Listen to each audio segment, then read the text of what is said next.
Leo! Gwen's taking on the Psycho all by herself! Whoa! Wait a sec. If Chef's in here, then who's in the lodge with Gwen? Holy Lola! It's the real escaped psycho killer with the chainsaw and a hook! What? This could be really, really good for ratings, but really, really bad for lawsuits. Okay, I know actors without speaking parts don't get paid much, but seriously, dude, invest in a dental plan and some toothpaste.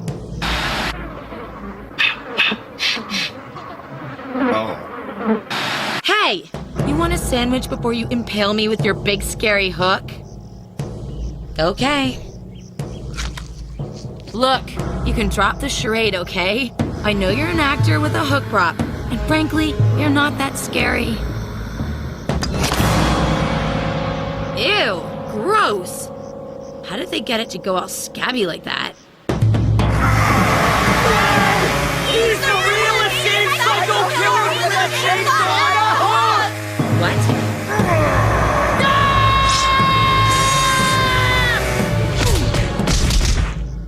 Ow!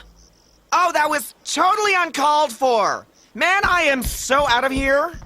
I was treated way better in prison.